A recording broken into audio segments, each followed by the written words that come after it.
أشهد أن لا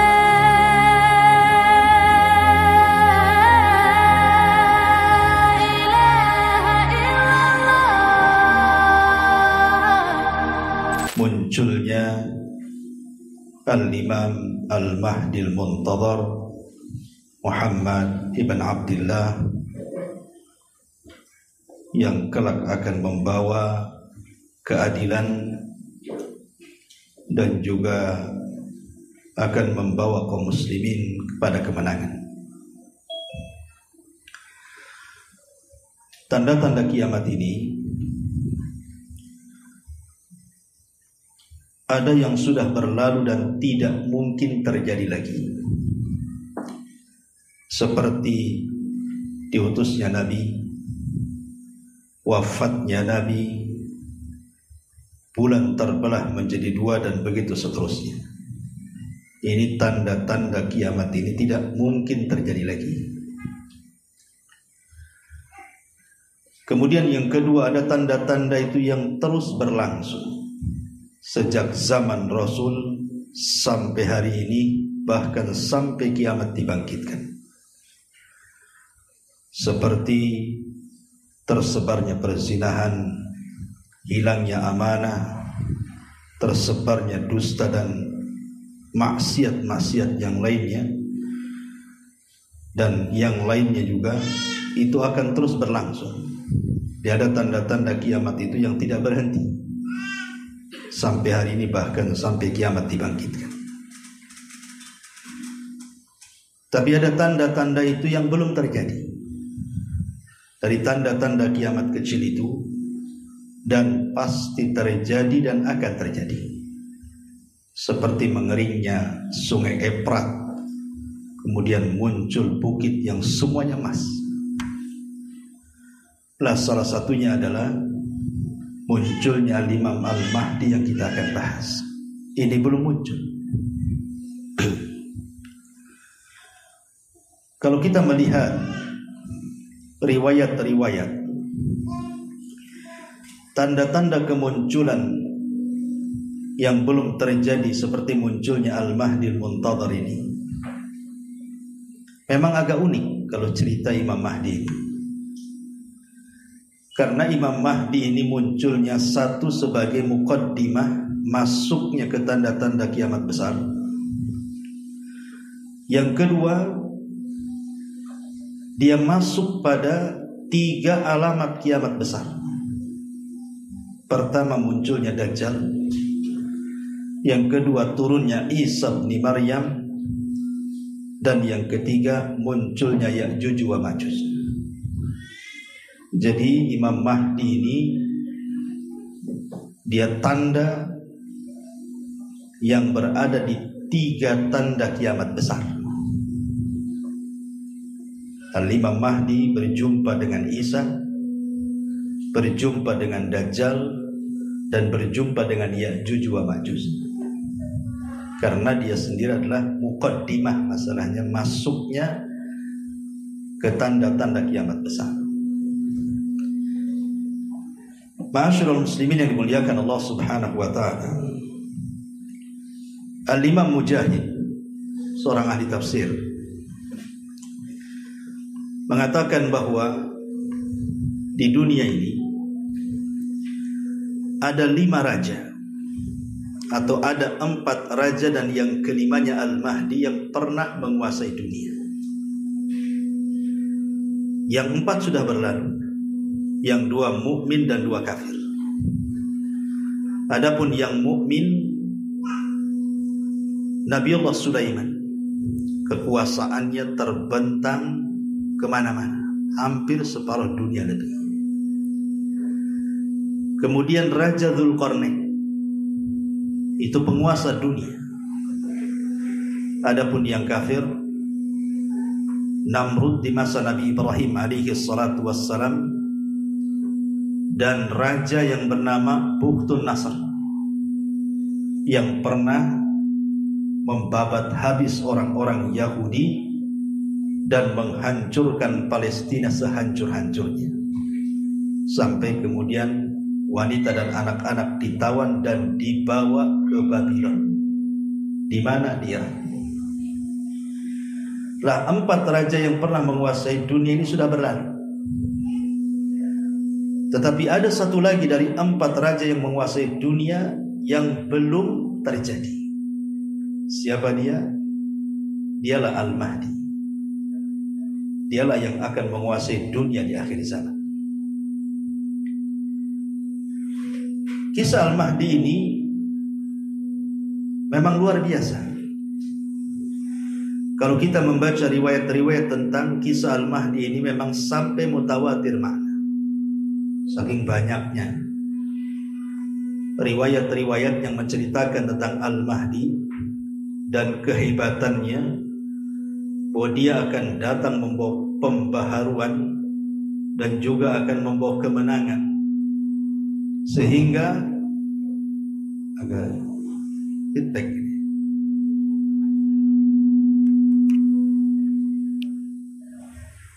Terlalu dekat.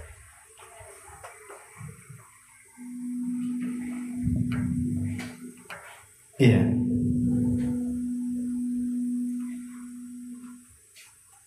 Sehingga banyak orang-orang itu dari zaman dulu sampai hari ini mereka mengaku-ngaku bahwa mereka adalah Al-Mahdi. Sebelum saya masuk kepada tema siapa Imam Mahdi, kapan munculnya, bagaimana sepak terjangnya, bagaimana kekuasaannya, berapa tahun dia berkuasa, dan bagaimana wafatnya, mari kita akan bicara tentang kisah-kisah Al-Mahdi yang palsu dulu, baru yang asli. Kita ingat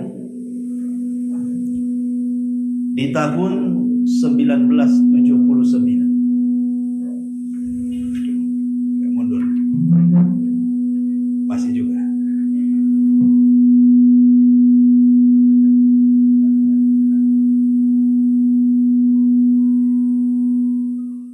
Baik. Ya. Gimana teknisi? Dibawa turun aja. Nggak bisa. Tes. Satu dicoba. Tes. Oke? Iya. Saya ulangi. Di tahun 1979. Tentu kita masih kecil ya, si anak-anak. Di negeri Saudi Arabia, ketika tahun haji, jadi manusia itu dari mana-mana haji di tahun 1979 itu, sampai diperkirakan haji yang datang itu sampai 50.000 orang di tahun itu. Datang 200 jemaah, entah datang dari mana, membawa peti ke dalam Masjidil Haram. Isi peti itu semua senjata. Dan anehnya dia berhasil tuh masuk tuh. Membawa 200.000 orang, membawa peti isinya semua senjata. Tiba-tiba ketika itu sedang sholat subuh. Jadi jemaah haji ini sedang sholat subuh. Tiba-tiba ada orang yang bernama Juhaiman Al-Atyubi. Makanya fitnahnya disebut fitnah Juhaiman. Ada orang namanya Juhaiman Al-Atyubi. Tiba-tiba mendorong imam sholat di Masjidil Haram. Dia sambar mic-nya, langsung berceramah. Isi ceramahnya menjelaskan tentang kezaliman, kerusakan dan kemaksiatan di mana-mana. Sampai dia bicara soal kemunculan Imam Mahdi. Ketika kemudian dia bicara panjang lebar soal Imam Mahdi. Tiba-tiba dia mengatakan bahwa Imam Mahdi yang ditunggu-tunggu sudah ada di Masjidil Haram. Maka berdirilah seseorang yang bernama Muhammad ibn Abdullah Al-Qahtani. Muhammad ibn Abdullah Al-Qahtani. Kata Juhaiman Al-Atyubi, inilah Al-Mahdi yang dijanjikan Nabi SAW kedatangannya di akhir zaman yang akan membawa keadilan. Bayangkan, orang lagi sholat subuh, sebagian jemaah haji ada yang takbir, sebagian jemaah haji ada yang bingung, ada apa ini? Sebagian jemaah haji ada yang ketakutan. Tiba-tiba kemudian setelah berdiri Muhammad ibn Abdullah Al-Qahtani di samping Juhaiman Al-Atyubi ini, kemudian Juhaiman meminta kepada seluruh jemaah haji yang ada di Masjidil Haram untuk membaiat Muhammad ibn Abdullah Al-Qahtani. Tiba-tiba 200 jemaah yang dibawa dia datang membawa peti. Yang saya katakan tadi isinya semua senjata. Langsung senjata itu diambil, kemudian ditodongkan kepada jemaah haji. Sebagiannya naik ke menara-menara Masjidil Haram. Kemudian Juhaiman Al-Atyubi memaksa jemaah haji yang ada di Masjidil Haram untuk membaiat Muhammad ibn Abdullah Al-Qahtani. Gimana ketakutan? Senjata ditodongkan. Kemudian 200 pasukan disebar berada di menara-menara. Lah kekacauan dalam Masjidil Haram ini terdengar sampai kerajaan Saudi. Maka kerajaan Saudi mengutus polisi untuk mengecek ada apa keributan yang ada di Masjidil Haram itu. Baru saja polisi datang dengan mobilnya, turun dari mobil ditembaki. Mati semua polisinya. Akhirnya kemudian jemaah haji makin tegang tuh, karena sudah terdengar letupan-letupan senjata. Akhirnya kemudian kerajaan Saudi mulai bertindak, mengumpulkan para ulama, minta fatwa, karena kejadiannya di haram. Sementara di haram itu tidak boleh ada pertumpahan darah. Gimana ini masalahnya, ada teroris. Akhirnya kemudian Lajnah Daimah, Hay'ah Kibarul Ulama memberikan fatwa, boleh menyerbu balik, menangkap semua teroris yang masuk ke dalam Masjidil Haram. Akhirnya kemudian dikerahkan pasukan para tentara-tentara, ada yang pakai helikopter, bawa tank, pokoknya dikepung Masjidil Haram itu. Kemudian sebagian mereka menggali lubang supaya bisa masuk ke Masjidil Haram. Maka terjadi peperangan sengit. Bayangkan, bukan sehari 2 hari, 2 minggu peristiwa itu. Apakah ketakutan jemaah haji itu? Mereka gak bisa keluar. Keluar ditembak. Tetapi dengan kepiawaian tentara Saudi, mereka terus menyerbu para teroris ini sampai akhirnya mereka terdesak masuk ke bawah Masjidil Haram, ke lorong-lorong. Disitulah kemudian para tentara melempar gas-gas air mata, sampai akhirnya kemudian pasukan Juhaiman Al-Atyubi terdesak. Sebagian mereka ada yang mati, sebagian mereka ada yang lemas karena kelaparan 2 minggu gak makan, bersembunyi di lorong-lorong bawah Masjidil Haram itu. Akhirnya kerajaan Saudi berhasil menangkap sisa-sisa pasukan dari 200 pasukan itu. Berhasil ditangkap. Dalam 2 minggu kejadiannya. Kemudian kerajaan Saudi pun akhirnya mengeksekusi mati semuanya. Lihat, ini kejadian baru tahun 1971. Banyak yang mati jemaah haji di situ. Banyak yang terluka. Akibat apa? Akibat mengaku Al-Mahdi. Padahal Nabi Al-Mahdi palsu. Ya. Ini terjadi di Saudi. Bayangkan loh, di negeri tauhid terjadi seperti ini. Pengklaiman bahwa Muhammad ibn Abdillah Al-Qahtani ini adalah Al-Mahdi, padahal dia adalah settingan dari Juhaiman Al-Atyubi yang dulunya bekas tentara Saudi, kemudian keluar bergabung dengan pihak oposisi yang selalu menjelek-jelekan Saudi Arabia, kemudian membuat isu dan mengkader Muhammad ibn Abdillah Al-Qahtani supaya mau dianggap menjadi Al-Mahdi. Tapi berakhir mereka mati semua dieksekusi. Terjadi pada tahun 1979.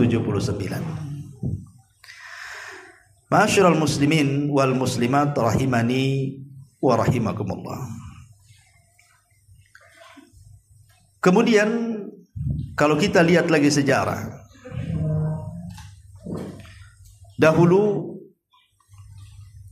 ada orang namanya Ubaidillah Al-Qaddah. Siapa Ubaidillah Al-Qaddah?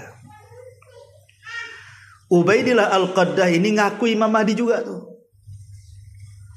Bayangkan dia bawa pasukan dari Bahrain, pasukan besar, berpura-pura menjadi jemaah haji. Ketika mereka kemudian membuka kain ihramnya, rupanya semua bawa senjata. Dibantainya semua jemaah haji, bahkan sumur Zam-Zam dikubur dengan jasad manusia. Sama pasukan Ubaidillah Al-Qaddah ini yang ngakunya Imam Mahdi. Sampai yang berlindung di kiswah-kiswah Ka'bah enggak selamat. Darah di mana-mana, orang mati bergelimpangan di mana-mana, sampai dicungkilnya Hajar Aswad. Hajar Aswad dicungkil. Kemudian dicopot dari tempatnya, dibawa ke Bahrain sana. 2 tahun Hajar Aswad hilang. Dibawa oleh Ubaidillah Al-Qaddah ini dengan pasukannya dari Syiah Qaramita. Dia madhabnya Syiah Qaramita. 20 tahun, bukan 2 tahun. Hajar Aswad hilang 20 tahun, bayangkan. Dibawa ke Bahrain sana. Tetapi Allah Subhanahu wa taala tidak membiarkan kezaliman. Setelah Hajar Aswad dicungkil dari tempatnya dibawa ke Bahrain, banyak bala musibah yang ada di Bahrain. Akhirnya dibalikin lagi. Kemudian diletakkan kembali Hajar Aswad di tempatnya. Lihat, mengaku Imam Mahdi membunuh ribuan jemaah haji. Nah, itulah Mahdi palsu itu. Ya. Ini terjadi juga. Orang ngaku Imam Mahdi kemudian melakukan pembantaian. Namanya Ubaidillah Al-Qaddah.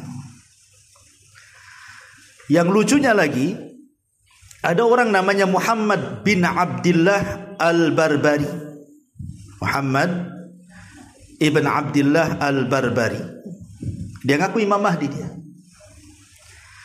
Dia bawa tuh pengikutnya, dia gali lubang semacam gua gitu, dia buat gua, digali lubang sampai dalam. Kemudian jemaahnya dibawa ke lubang itu. Entah berzikir, entah bersemedi, tak tahulah pokoknya. Subhanallah, Allah takdirkan roboh tanah itu dari atas. Akhirnya mati terkubur tanah. Muhammad bin Abdillah Al-Barbari. Aku Imam Mahdi itu. Aneh-aneh kelakuan. Masalahnya, okelah itu di luar negeri, di Timur Tengah sana. Rupanya di Indonesia juga banyak pula lah orang yang ngaku Imam Mahdi. Contoh umpamanya kasus yang terjadi di Riau. Pernah dengar di Riau? Ada orang usianya 32 tahun. Inisialnya WAM, WAM. Nah, bisa dibaca tuh nanti di internet itu. Itu ngaku Imam Mahdi itu. Rupanya ditangkap polisi. Bayangkan polisi Indonesia loh bisa nangkap Imam Mahdi. Ya. Rupanya si Wam ini yang ngaku Imam Mahdi di Riau ini istrinya 7. Oh, jadi dia itu ingin banyak istri dengan ngaku Imam Mahdi. Antum kalau pengen banyak istri ngaku Imam Mahdi aja. Itu ya. Kayak si Wam ini orang Riau, bayangkan. Ini istrinya 7 ngaku Imam Mahdi, kemudian ditangkap oleh Polda. Imam Mahdi ditangkap polisi. Ini terjadi di Riau. Kemudian juga di Aceh.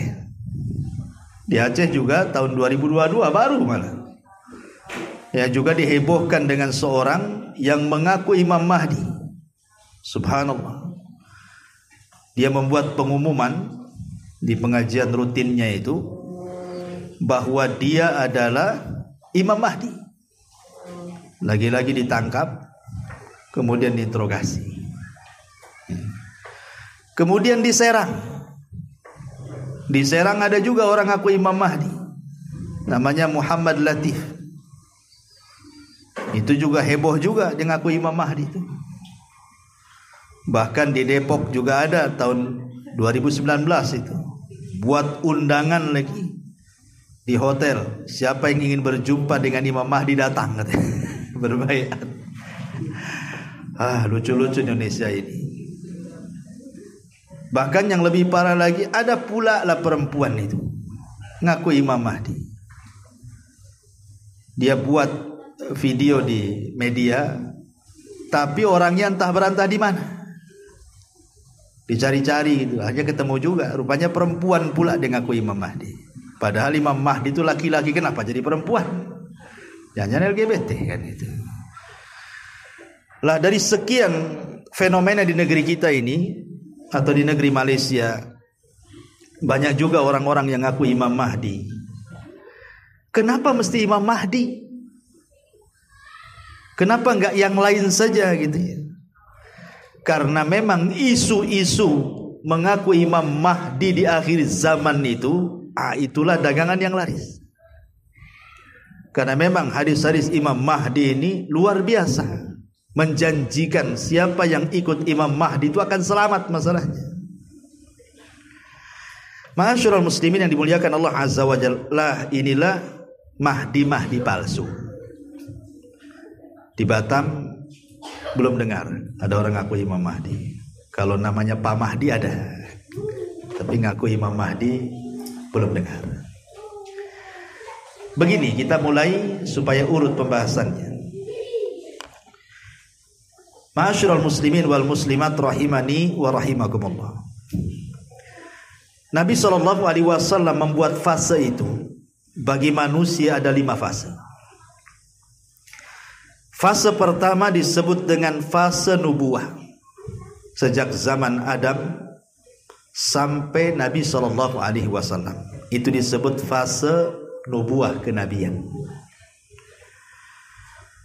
Maka tepat di hari Senin, tanggal 12 bulan Rabiul Awal tahun 11 Hijriah, Nabi SAW meninggal dunia.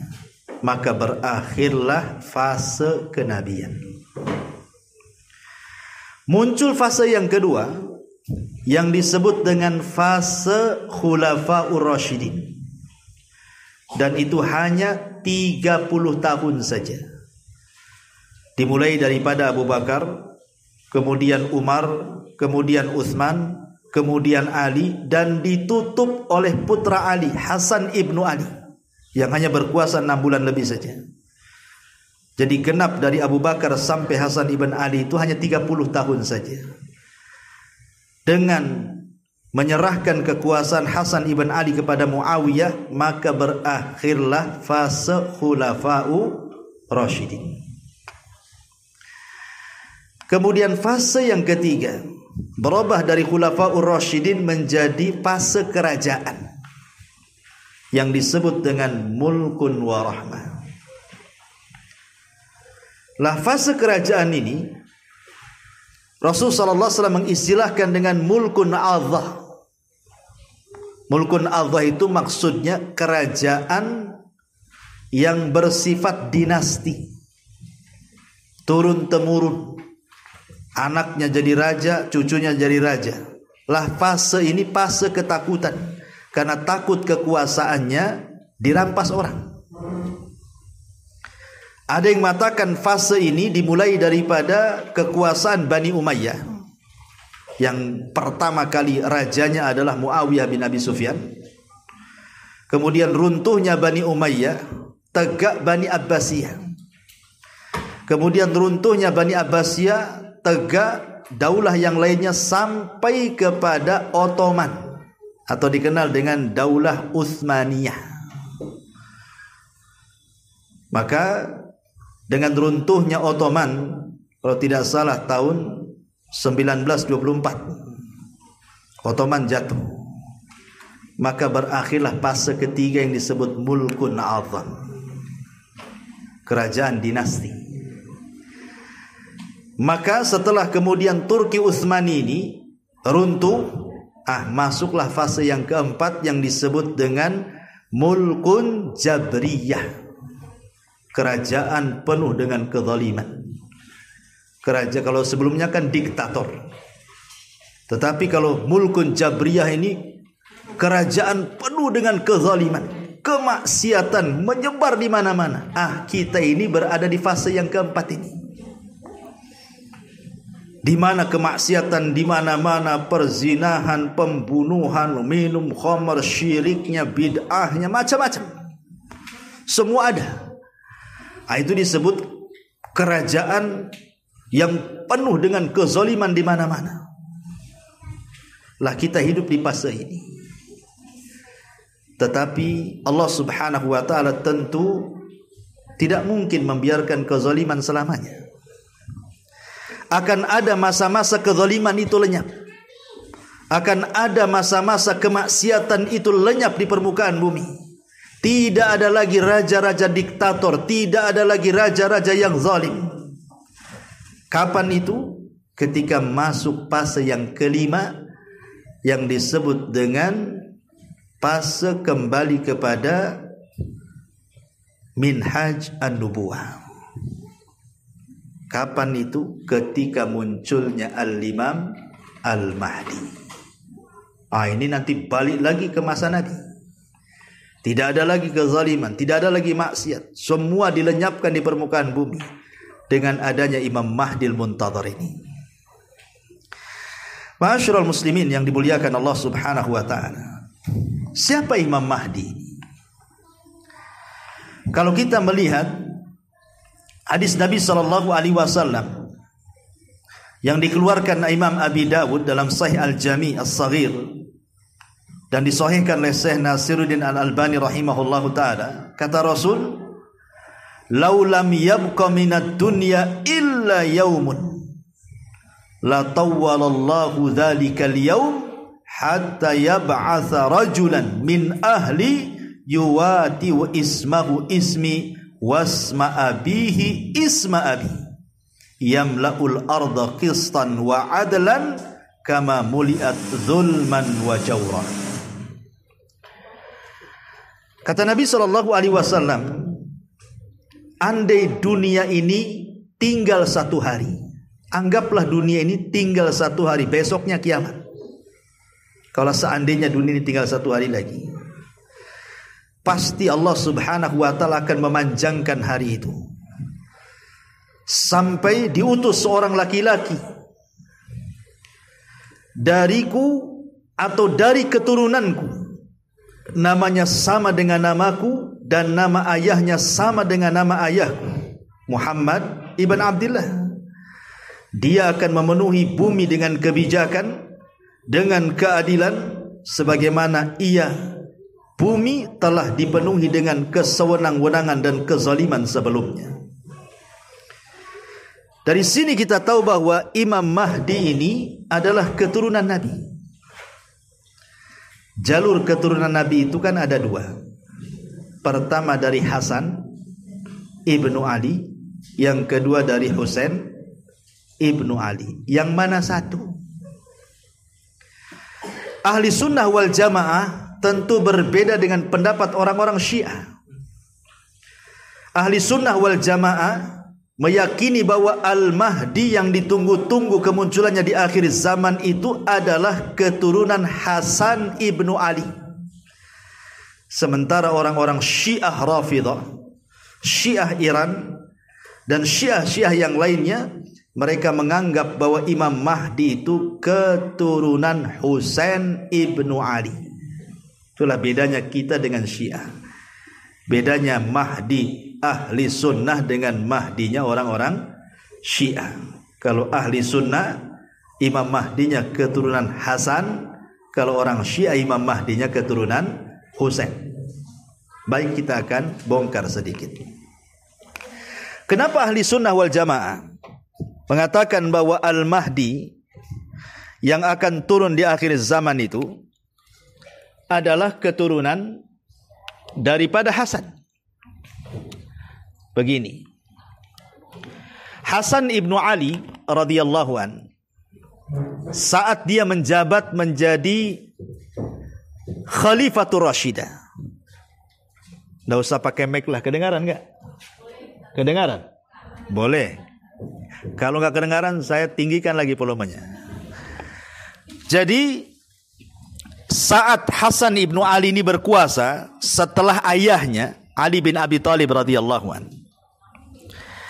Ali bin Abi Thalib meninggal karena ditusuk oleh seorang yang bernama Abdurrahman ibnu Mulzam.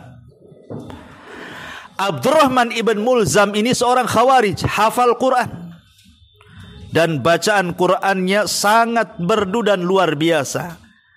Tetapi penghafal Quran, pembunuh Khulafaur Rasyidin. Ali ditusuk oleh penghafal Quran, Abdurrahman ibn Mulzam, saat hendak sholat subuh. Ketika Ali radhiyallahu an meninggal, maka sepakat kepemimpinan ayahnya digantikan oleh anak tertuanya namanya Hasan ibnu Ali. Tapi tidak lama, hanya 6 bulan saja. 6 bulan sekian. Lah di zaman ayahnya Ali bin Abi Thalib itu terjadi peperangan. Makanya kalau kita bercerita biografi Abu Bakar, Umar, Utsman, berbeda dengan biografi Ali. Kalau Abu Bakar itu alur ceritanya enak gitu ya. Umar juga enak, Utsman enak, Ali tidak enak. Karena kalau cerita Ali ini ceritanya perang saja, dari awal sampai akhir. Perang saudara. Dimulai dari perang Siffin, kemudian perang Jamal, perang Nahrawan, perang saja. Sampai Ali pun ditusuk, mati syahid. Lah ketika itu Ali berseteru dengan Muawiyah bin Abi Sufyan dengan tentara Syam dan tentara Madinah, berseteru untuk perang. Jadi ketika Hasan bin Ali berkuasa itu, kononnya kaum muslimin berharap bahwa Hasan itu menempuh jalur bapaknya, tetap mempertahankan kekuasaan, memaksa Muawiyah untuk berbaiat. Tapi rupanya Hasan ini lembut. Dia tidak mau berkuasa kalau terus terjadi peperangan. Akhirnya dia ngalah. Dia hanya 6 bulan berkuasa, kemudian kekuasaannya diserahkan kepada Muawiyah. Kau saja yang jadi raja, aku jadi rakyatnya. Maka dengan kebesaran hati Hasan ibn Ali menyerahkan kekuasaan kepada Muawiyah, maka tidak ada lagi peperangan. Lah tahun penyerahan kekuasaan itu disebut Amul Jamaah namanya. Tahun kebangkitan dan persatuan. Nggak ada lagi perang. Persis seperti sabda Rasul bahwa di antara cucuku ini akan mendamaikan 2 pasukan yang akan berperang. Rupanya yang dimaksud sabda Rasul adalah Hasan.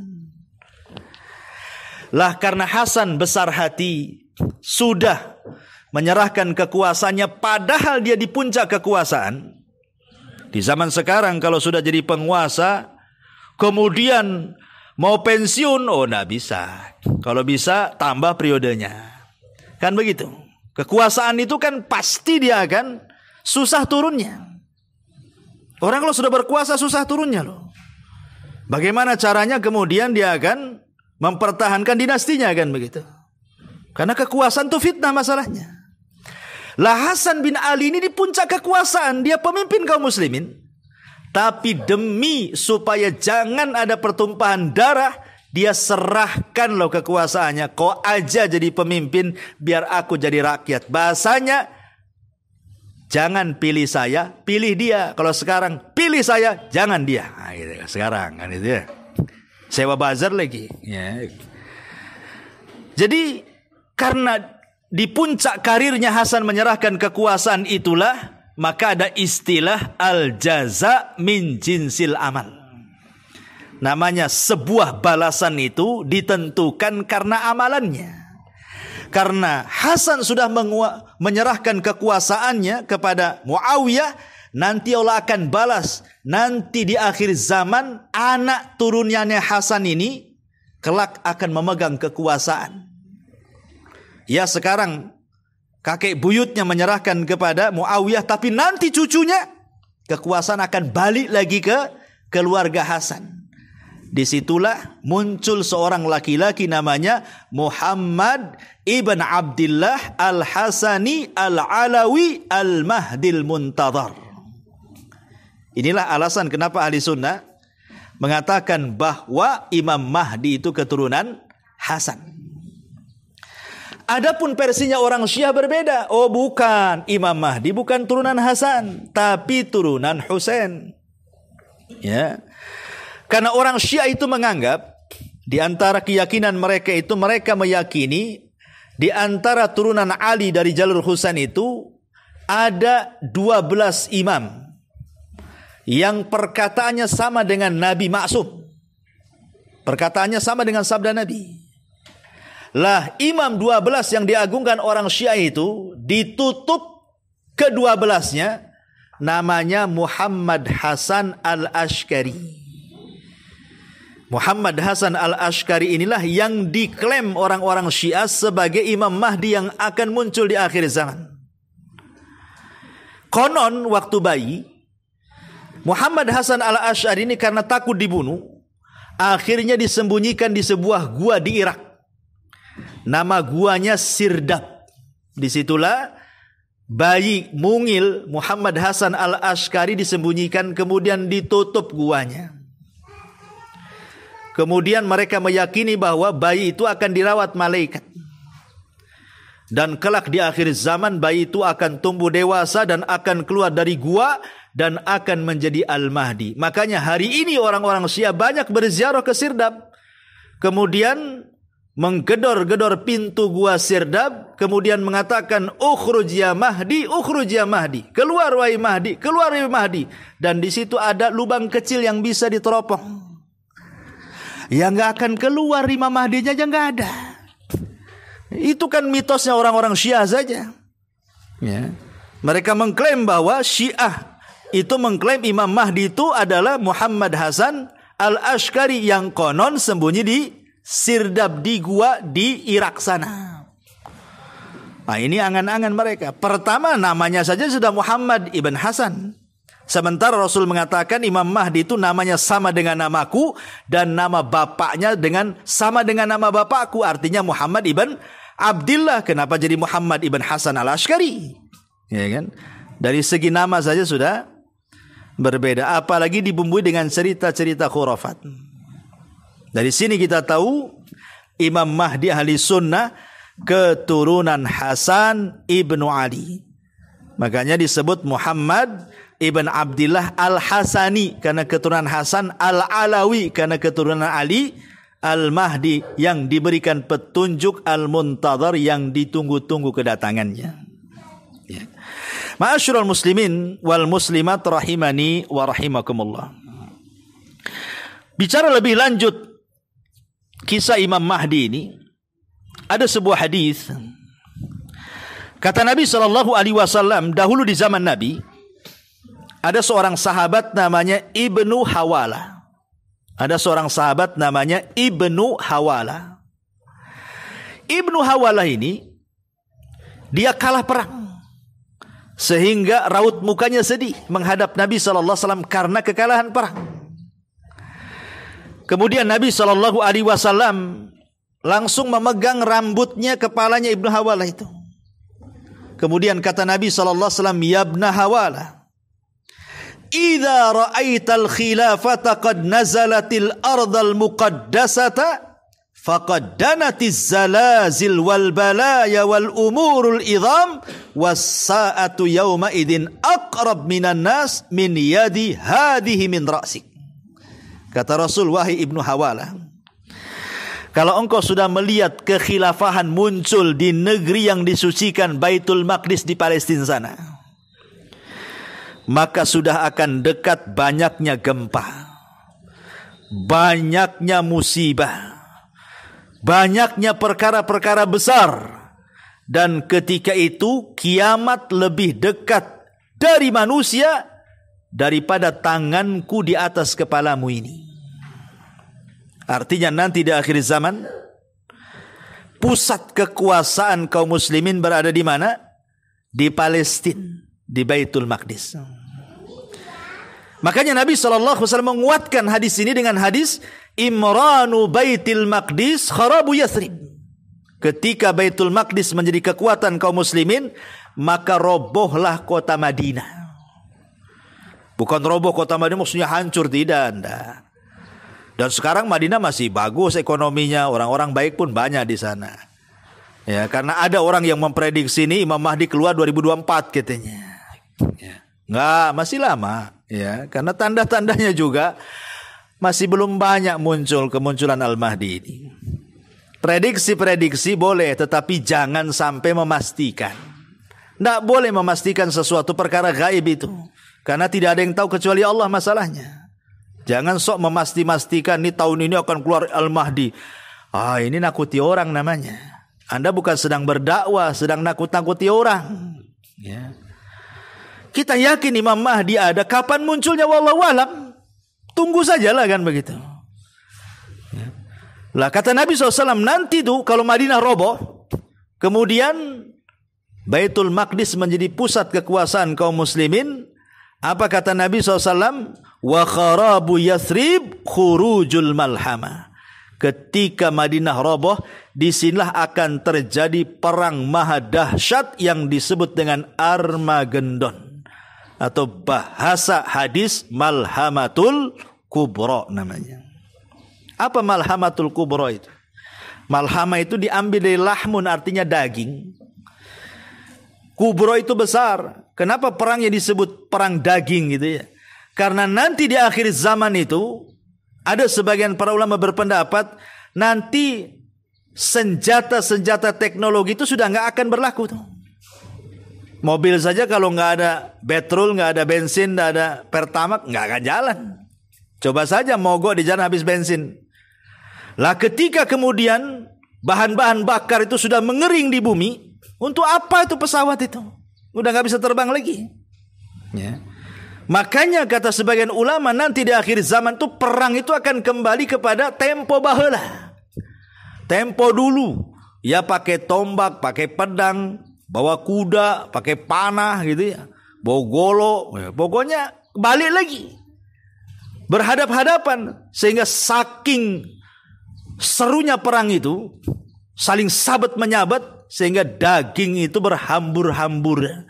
Makanya disebut perangnya perang daging besar. Dalam bahasa Arab disebut Malhamatul Kubra. Orang Yahudi menyebutnya Armageddon. Ya. Lah kok bisa terjadi perang ini? Kenapa? Ma'asyiral muslimin yang dimuliakan Allah Azza wa Jalla. Jadi Allah Subhanahu wa taala membangkitkan begini ya, sebelum saya jelaskan lebih lanjut soal perang ini. Kenapa kemudian di dalam Islam ini Imam Mahdi dijelaskan secara detail di dalam hadis-hadis yang sampai derajatnya mutawatir mana, sampai kepada ciri-ciri fisik-fisik dan begitu seterusnya, supaya orang itu tidak bisa mudah mengklaim dirinya Al-Mahdi. Gak bisa orang main, saya Al-Mahdi, baiat saya, gak bisa. Karena di sana ada ciri-cirinya. Kalau tidak masuk pada 12 ciri, maka Anda bukan Al-Mahdi. Anda Mahdi palsu. Apa itu? Yang pertama, Imam Mahdi itu tidak menyeru dirinya Al-Mahdi. Saya Mahdi, enggak. Imam Mahdi enggak akan mengatakan saya Mahdi loh, baiat saya. Enggak. Itu Mahdinya orang Riau yang kayak gitu. Mahdinya orang Depok, orang Serang ya. Mahdi, ya, saya Mahdi, baiat saya. Mana ada Imam Mahdi ngomong dirinya Imam Mahdi. Bahkan dia benci orang menyebutnya Imam Mahdi. Kemudian yang kedua, diperbaiki dalam satu malam. Bayangkan dalam satu malam itu Allah perbaiki dia. Yang tidak punya ilmu strategis perang tahu-tahu punya ilmu strategis itu. Yang tidak punya ilmu pengetahuan tahu-tahu ada pula ilmu pengetahuan di kepalanya itu. Coba bayangkan disulap dalam satu malam menjadi cerdas. Ya, Imam Mahdi ini. Kemudian juga namanya harus nama yang disabdakan Rasul Muhammad ibn Abdullah. Namanya sama dengan namaku, nama bapaknya sama dengan nama bapakku. Kok Imam Mahdi namanya Mukidi pula? Kan gak nyambung tuh. Ya. Kemudian juga fisiknya harus yang disifatkan Nabi.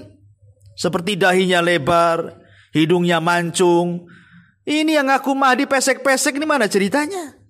Ya. Kan fisiknya juga jelas tuh, dahinya lebar gitu ya. Kemudian hidungnya mancung, ganteng lagi. Kemudian juga keluarnya saat ada khilaf antara anak-anak khalifah. Anak-anak khalifah yang mana satu wallahu alam. Karena ada yang memprediksi ini maksudnya anak-anaknya Raja Salman katanya. Ini kalau Salman meninggal katanya, wah itu nanti akan rebutan kekuasaan. Nah di situ Imam Mahdi muncul. Nah sekarang Raja Salman udah sakit-sakitan tuh, udah mau meninggal kan gitu ya. Ini tidak bisa juga memprediksi-prediksi. Ya. Karena Nabi SAW tidak menyebutkan maksudnya anak khalifah ini khalifah siapa kan itu. Tidak bisa juga kita main prediksi-prediksi. Nanti kalau pas Raja Salman meninggal tak ada pula Imam Mahdi, meleset lagi prediksinya. Apa gak malu? Nanti buat prediksi lagi. Sampai kapan tuh main prediksi-prediksi gitu? Perkara gaib lo gak bisa diprediksi. Perkara gaib itu cukup diimani, selesai. Alladzina yu'minuna bil ghaib. Itu ciri-ciri orang bertakwa. Ya. Kemudian juga dibaiat di antara makam Ibrahim, di antara dua makam Hajar Aswad dan makam Ibrahim. Bukan dibaiat di Medan, ya.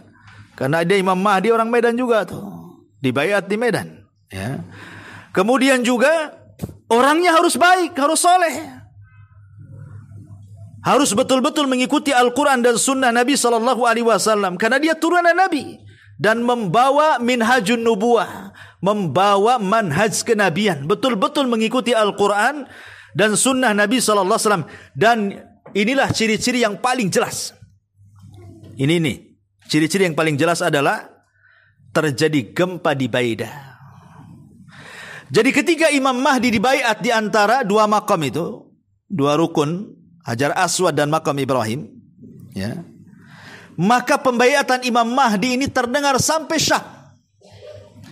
Tiba-tiba ada orang-orang yang tidak setuju orang Syam ini, bawa pasukan besar dari Syam menuju Mekah ingin membunuh Imam Mahdi yang baru saja dibaiat. Entah siapa pasukan dari Syam, apakah orang Syiah, wallahu alam. Yang jelas ada pasukan yang tidak setuju dengan pembaiatan itu.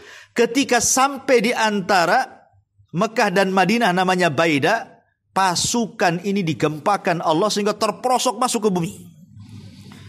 Masalahnya yang masuk ke bumi, yang mati terperosok itu bukan pasukan itu saja, orang yang lalu lalang pun ikut masuk kena gempa.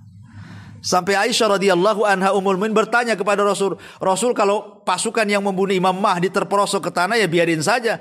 Lah orang yang lalu lalang, orang yang mau kerja, mau dagang kok ikut kena gempa, ini cemana ceritanya?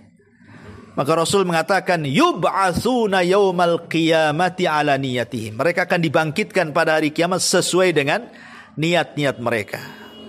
Maka ciri yang paling jelas kalau orang mengaku Imam Mahdi harus ada gempa di Baidah yang menghancurkan pasukan yang akan membunuh Al-Mahdi.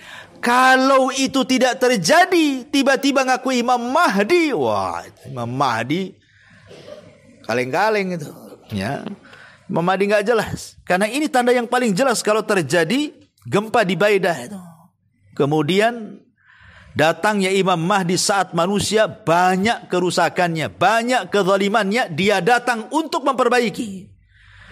Kemudian juga Irak dan Syam dikepung oleh orang-orang kafir dari arah manapun, termasuk kedatangannya menyuburkan bumi, berbeda dengan kedatangan Dajjal justru merusak bumi. Ini ciri-ciri ini kalau ada berarti muncul Imam Mahdi di situ. Kalau enggak ada tiba-tiba ngaku Imam Mahdi, dustakan tuh pengakuannya itu. Itu bukan Imam Mahdi, itu orang gila tuh. Ya. Taib masyarul muslimin yang dimuliakan Allah Azza wa Jalla, kembali kepada kisah Malhamah tadi. Lah setelah Imam Mahdi dibaiat kemudian diikuti manusia, akhirnya kemudian hijrah dari Mekah ke Madinah, dari Madinah kemudian sampai ke Palestina, maka dia pun membuat kerajaan di sana. Pasukan dari mana-mana negeri akan berpusat di situ. Ada yang mengatakan bahwa disinilah awal terjadi peperangan. Jadi nanti kaum muslimin dipimpin oleh Al-Mahdi ini, mereka akan bergabung. Sebelumnya tentara kaum muslimin akan bergabung dengan tentara Nasrani memerangi kaum yang di luar mereka. Jadi nanti akan gabung tuh, Islam dengan Nasrani itu akan jadi satu. Kemudian akan memerangi musuh di luar mereka dan menang. Tapi masalahnya orang Nasrani mengklaim kemenangan itu kemenangan mereka. Akhirnya orang Islam marah dan mengatakan ini kemenangan Allah, bukan kemenangan kalian.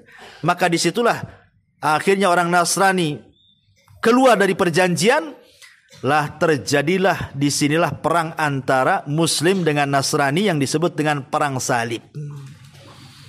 Malhamatul Kubra. Jumlah tentara Romawi Nasrani jauh lebih banyak di antara jumlah tentara kaum muslimin. Subhanallah, perang besar ini sampai-sampai Rasul mengistilahkan la yusma, tidak pernah didengar dahsyatnya. Kita pernah mendengar perang dunia pertama, bagaimana dahsyatnya, perang dunia kedua, bagaimana dahsyatnya. Ini perang yang akan datang ini kata Rasul la yusma, tidak pernah didengar. Saking dahsyatnya. Lebih dahsyat daripada perang dunia pertama, kedua. Sampai burung tuh berjatuhan tuh dan mati. Saking dahsyatnya perang itu. Dan perang ini tidak lama. Hanya 4 hari. Bayangkan. Perang ini hanya 4 hari. Jadi ketika pasukan kaum muslimin mempersiapkan sebagian pasukannya, kemudian Romawi juga mempersiapkan pasukannya, kemudian mereka berperang dari pagi sampai malam. Tidak ada yang selamat kecuali mati semua. Baik dari pasukan kaum muslimin ataupun pasukan Nasrani. Kemudian hari kedua pasukan kaum muslimin bergerak lagi. Dibentuk lagi pasukan Nasrani juga sama. Perang dari pagi sampai malam, semua mati. Kemudian hari ketiga juga sama. Sampai ketika hari keempat datang tentara dari kota Madinah. Dan itulah sebaik-baik tentara, barulah kaum muslimin berhasil mengalahkan orang-orang Romawi. Bayangkan kaum muslimin nanti akan sampai ke Eropa sana, menguasai Eropa. Di mana Amerika, wallahu a'lam. Karena tidak dalam hadis yang disebutkan Eropa saja. Mungkin Amerika sudah nggak ada lah mungkin gitu ya. Ya akhir zaman ya. Karena hadisnya mereka akan kumpul di Eropa. Apalagi tentaranya orang-orang Nasrani ini terbentang dari Turki, Antokia sampai ke Suriah. Ya, bayangkan. Turki ke Suriah itulah pusat kekuasaan Nasrani itu. Banyaknya itu benteng mereka. Ya, Suriah ke Turki. Sementara tentara kaum muslim itu di Ghuto. Ghuto itu di mana? Di Damaskus. Ya, jadi bentengnya kaum muslimin di Damaskus. Adapun bentengnya orang-orang Nasrani terbentang dari Suriah sampai ke Turki, Antokia sana. Saking banyaknya orang-orang Nasrani. Tetapi sekali lagi, banyaknya jumlah bukan berarti dalil kemenangan, tidak. Tetap kaum muslimin menang. Masalahnya, di awal peperangan kaum muslimin ini kan terbagi menjadi 3. Sepertiga pasukan ketakutan.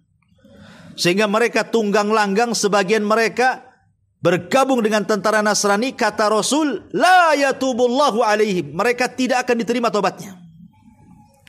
Kemudian yang sepertiga pasukannya lagi, itulah yang berperang habis-habisan sampai semua gugur dan mati syahid. Kata Rasul, hum khairu syuhada alal ardi. Mereka lah sebaik-baik orang yang mati syahid di bumi kala itu. Baru sepertiganya lagi, mereka lah yang perang dan memenangkan peperangan Malhamatul Kubra ini. Dipimpin oleh siapa? Al-Mahdil Muntadhar.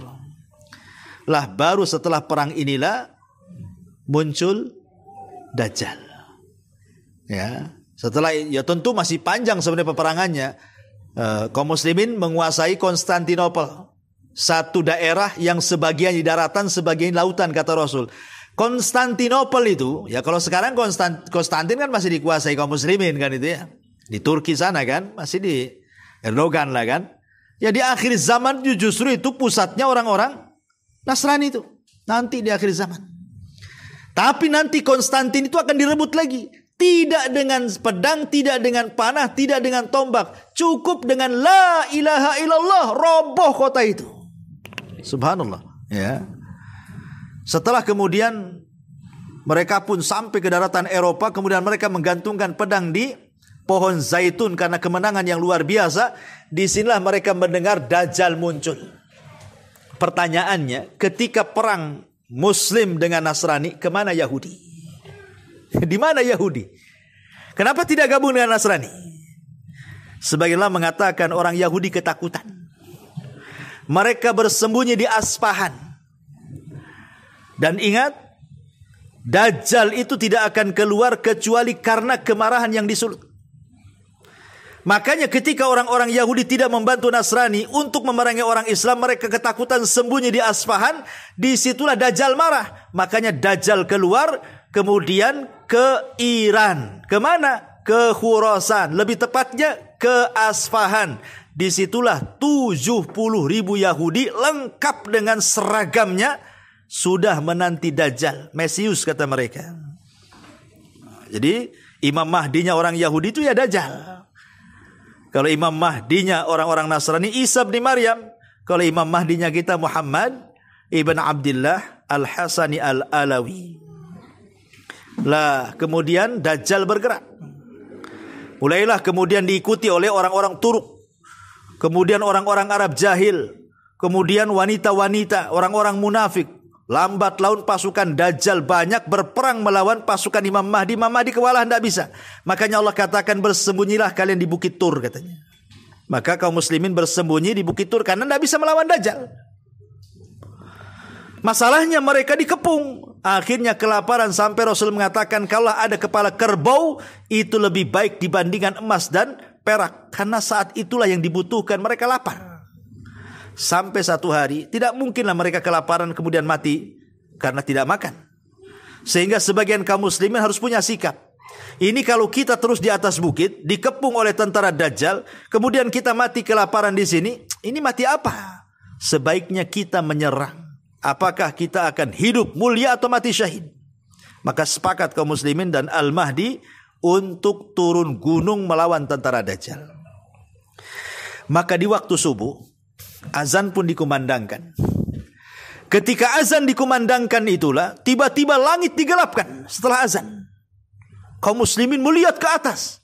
Rupanya ada cahaya. Cahaya itu adalah Isa yang diapit dengan 2 malaikat. Kepalanya seperti baru mandi. Ya, kemudian membawa hawa dari mulutnya yang akan membunuh orang kafir sejauh hawanya Isa bin Maryam. Jadi bunuh orang tuh cukup ditiup aja tuh. Isa bin Maryam. Kemudian turun. Kemudian langsung bergabung dengan tentara Al-Mahdi. Ketika itu qomat mulai dikumandangkan. Karena kaum muslimin kan sudah tahu itu Isa bin Maryam. Dari mana ya? Tentu dari hadis-hadis Nabi. Makanya Al-Mahdi mempersilahkan Isa untuk menjadi imam salat. Tapi Isa menolak dan mengatakan setiap kaum ada amirnya, kau saja. Akhirnya Isa pun tidak menjadi imam dan menjadi makmum untuk menunjukkan bahwa kedatangan Isa atau turunnya Isa bin Maryam bukan dalam rangka menyebarkan syariatnya, tetapi dalam rangka mengikuti syariat Nabi Muhammad sallallahu alaihi wasallam. Maka jadi makmum dia. Dan turunnya Isa ini menjadi bantahan satu kepada orang Yahudi yang mengklaim sudah membunuh Isa. menyalib Isa. Maka Al-Quran katakan Isa tidak dibunuh, Isa tidak disalib, bahkan Isa diserupakan. Buktinya Isa masih hidup, diangkat ke langit. Ini Isa masih hidup nih. Berarti dustalah pengklaiman orang Yahudi. Yang kedua, membantah orang Nasrani yang menuhankan Isa. Isa itu satu di antara 3 Tuhan. Isa itu anak Tuhan. Isa itu Tuhan itu sendiri. Buktinya Isa sholat di belakang Imam Mahdi. Masa Tuhan jadi makmum? Ya, Tuhan itu yang disembah, bukan jadi makmum. Itu juga bantahan kepada orang-orang Nasrani. Dan bantahan kepada orang-orang yang mengingkari kedatangannya. Lah, baru setelah itu Isa sholat subuh bersama kaum muslimin dipimpin Imam Mahdi. Setelah sholat itulah Isa membariskan semua pasukan. Setelah membariskan semua pasukan, maka Isa mengusap satu persatu pasukan itu. Kemudian menyebutkan derajat mereka di sorga. Kata ulama, berbahagialah orang-orang yang diusap mukanya oleh Isa bin Maryam. Karena Isa tidak mengatakan kalian masuk sorga, tapi Isa menyebutkan tingkatan mereka di sorga. Kalau sudah menyebutkan tingkatan, ya sudah jelas-jelas masuk sorga lah, gitu. Ya, makanya tidak ada manusia yang paling bahagia melebihi orang-orang yang diusap mukanya oleh Isa bin Maryam. Kemudian Isa memberikan 3 pilihan kepada kaum muslimin. Aku berikan kalian 3 pilihan. Kalian tetap di sini. Tidak usah turun. Tidak usah perang sama Dajjal. Aku akan berdoa kepada Allah supaya Allah menurunkan bencana besar. Biar bencana itulah yang menghantam Dajjal dan pasukannya. Nanti dia akan mati dengan bencana itu. Yang kedua, atau aku akan berdoa kepada Allah supaya Allah membangkitkan pasukan perang yang kuat yang bukan kalian. Kalian di sini saja. Aku akan berdoa kepada Allah, mudah-mudahan ada pasukan yang dikirim Allah, biarlah pasukan itu yang akan menyerang Dajjal dan pasukannya. Atau yang ketiga, kita perang. Aku dan Al-Mahdi yang akan memimpin kalian. Dan aku akan berdoa kepada Allah, semua pasukan Dajjal tidak akan sanggup mengangkat pedang, kalian tinggal tebas saja lehernya. Enak mana tuh? Enak yang terakhir, tinggal tebas saja lehernya. Ya kan? Akhirnya kemudian mereka pun sepakat memilih yang terakhir. Turun gunung di pasukan ini. Dajjal tahu siapa Isa. Ketakutan. Maka Dajjal lari ke barat ke timur dikejar Isa. Sampai akhirnya mentok di Babil Lut. Babil Lut itu di mana? Di kota Israel sana Babil Lut. Makanya ada istilah lihat Dajjal itu. Munculnya di negara yang mayoritas Syiah Iran. Tapi matinya di negeri yang mayoritas Yahudi. Munculnya di mana? Di Khurasan. Khurasan mana? Aspahan. Aspahan mana? Iran. Berarti munculnya di negeri yang banyak orang-orang Syiah. Tapi matinya di Babil Lut. Di mana Babil Lut? Satu kota di negara Israel yang diagungkan. Dajjal mati di situ. Berarti dia muncul di negara Syiah dan akan mati di negara Yahudi. Seolah-olah ada kaitan Syiah dengan Yahudi di sini. Karena pendiri Syiah itu seorang Yahudi namanya Abdullah ibn Saba. Yahudi Yaman. Ya. Ma'asyiral muslimin yang dimuliakan Allah Subhanahu wa taala. Lah ketika kemudian mereka turun gunung, betul kata Isa. Ketika kemudian Isa berhasil membunuh Dajjal dan memenggal kepalanya, kemudian kepala Dajjal diangkat di ujung tombaknya Isa bin Maryam, diberitahu pasukannya langsung lemas. Ya karena mereka kan menuhankan Dajjal. Tuhannya mati. Tuhan kok mati? Lemeslah akhirnya. Disitulah kaum muslimin akhirnya tinggal nebas saja kepala orang-orang pasukan Dajjal itu. Akhirnya mereka tunggang langgang. Masalahnya mereka tidak bisa sembunyi. Sembunyi di balik pohon-pohon pula bicara. Hei mukmin, nih kafir belakang saya. Tusuk dia. Sembunyi di batu-batu pula ngomong. Hei mukmin nih, kafir nih. Sembunyi di balik batu nih. Sabet dia. Tidak ada satupun makhluk kecuali memberitahu siapa di belakang mereka. Kecuali satu pohon. Namanya pohon Gorkot. Pohon Gorkot inilah pohon yang tidak mau bicara. Makanya sekarang orang-orang Yahudi yang ada di Israel itu mereka beramai-ramai menanam pohon Gorkot. Rupanya hadis ini bocor ke mereka. Jadi pohon Gorkot ditanam tuh. Terakhir pernah kebakaran. Orang-orang Palestina ini nerbangkan layangan, dikasih api, masuk ke hutan Gorkot, kebakaran semuanya. Nanam lagi itu. Ya. Pohon gorkot itu. Pohon gorkot itu kayak pohon cemara, tapi cemara bukan gorkot. Dulu saya pernah dengar di Jawa Timur, ya ada ustadz tuh siapa berfatwa gitu kan.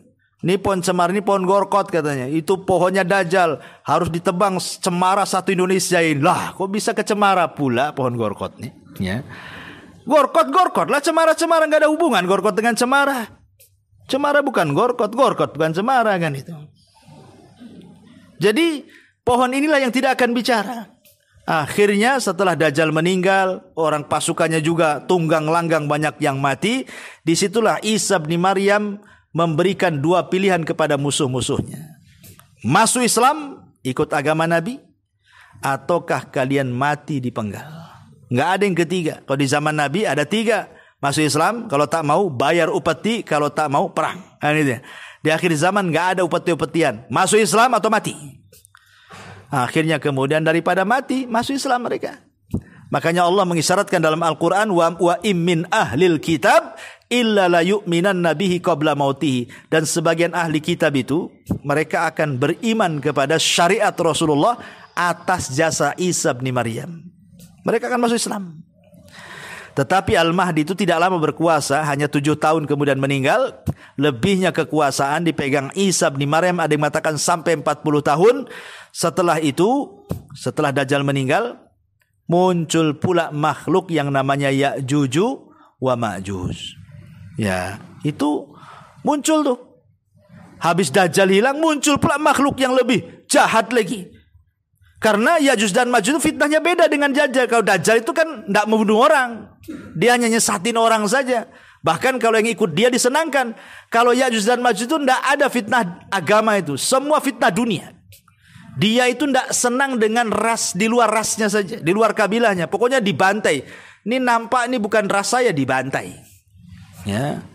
Ini ras Padang bantai, ras Sunda bukan Ya'juj dan Ma'juj. Pokoknya dibantai semuanya. Sampai ketika tidak ada manusia kecuali dibantai Ya'juj dan Ma'juj, sombong mereka. Makanya Isa sendiri walaupun dia seorang nabi, dia tidak sanggup melawan Ya'juj dan Ma'juj. Kenapa? Karena Rasul yang mengatakan ini kaum tidak bisa diperangi dan tidak bisa dibunuh. Kok bisa tidak bisa diperangi dan tidak bisa dibunuh? Karena bandingannya itu loh nggak sebanding. Satu dari kita, 999 dari mereka. Cemana cara lawannya? Antum kelahi, dikeroyok 20 orang, menang gak tuh? Anggaplah antum ahli kungfu. Keok antum itu. Apalagi dikeroyok 100 orang, makin cepat matinya. Gimana dikeroyok 999 orang, 1 banding 999 orang. Gimana cara melawannya? Makanya kata Rasulullah, Rasul mengatakan bahwa Allah merintahkan Isa untuk sembunyi saja. Jangan dilawan. Makanya Isa dan pasukan kaum muslimin yang tersesat sembunyi. Kemudian Isa terus berdoa kepada Allah agar dikirimkan bencana kepada Ya'juj dan Ma'juj. Diturunkanlah wabah namanya Dud. Dud itu ulat. Ulat di mana-mana. Ulat itulah yang membunuh Ya'juj dan Ma'juj itu. Masuk dari tengkuknya, satu mati seperti matikan gardu listrik. Mati semuanya. Bukan hari ini yang mati, besok ini, lusa ini. Enggak. Satu mati semua. Itulah herannya. Ya, dalam hadis seperti itu. Baru setelah itu Ya'juj dan Ma'juj dibersihkan dengan burung-burung sebesar unta, dilempar jasadnya ke lautan tak berantah. Kemudian turun hujan membersihkan bumi sehingga bumi menjadi berkah, sampai Rasul mengatakan beruntunglah orang-orang yang hidup di saat Isa bin Maryam hidup. Sampai orang masuk ke cangkang pohon delima itu 10 orang muat. Jadi ada cangkangnya pohon delima, 10 orang masuk ke cangkangnya. Seperti apa buah delimanya tuh? Ya, kita buah delima dilep langsung gitu. Buah delima yang nelan kita pula kan gitu. Karena saking gedenya gitu ya. Jadi kembalikan kesuburannya ke zaman awal bumi diciptakan. Tapi Isa kemudian meninggal setelah 40 tahun dia meninggal. Apakah Isa menikah punya anak atau tidak? Wallah alam, masalah khilaf ulama. Tapi yang jelas bahwa dengan meninggalnya Dajjal, kemudian diazabnya Ya'juj dan Ma'juj, kemudian meninggalnya Isa bin Maryam, maka berakhirlah siapa Al-Mahdi Al-Muntadhar yang kelak muncul di akhir zaman. Ya, wallahu alam, ini hanya kilasan saja. Saya hanya global saja. Kalau kita bahas secara dalil, detail, tidak cukup 4 jam 5 jam menjelaskan tentang Imam Mahdi ini.